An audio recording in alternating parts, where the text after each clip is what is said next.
I see people make statements like, a man that doesn't have 30 million cannot date me, I'm asking, how much do you have?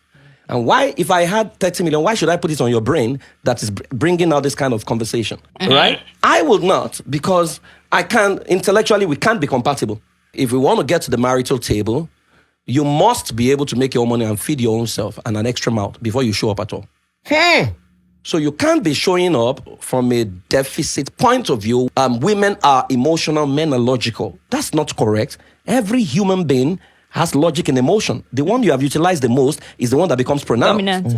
Right? And so when people don't understand the basics of relationship, to say, I am going into marriage because I'm creating a new society, then you would think is all money. And that's why they get all money, they get them.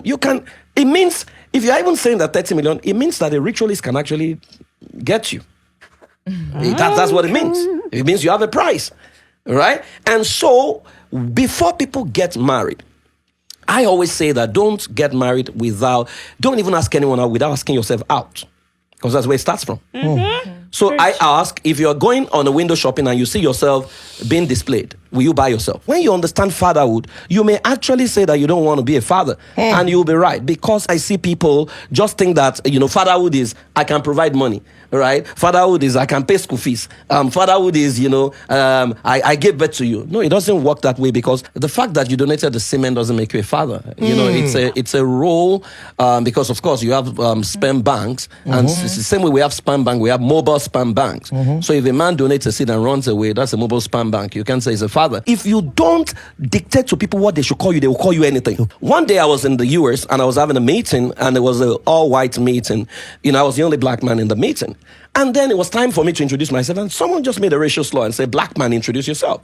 But I wasn't moved, right? Because my father raised me to tell me that I was from Idoani in Ondo State. My mother raised me to tell me that she was from Ikpele. But when I began to do my research, I went deep and I realized that Idoani was founded by the son of King Ewari from Edo State.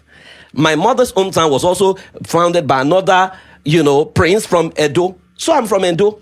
So I began to dig deep into Edo ancestry, and I realized that Benin Kingdom was one of the most sophisticated kingdoms in the world in the ancient world, 1300 to 1700. Benin had a semblance of street lighting before Berlin, before New York, before London. Right? They had the best road network. So I stood up at the meeting and I said, I am a descendant of the ancestry that built the first smart city in the world, and it's called Benin Kingdom. My name is Praise Fowowe, and I'm a prince.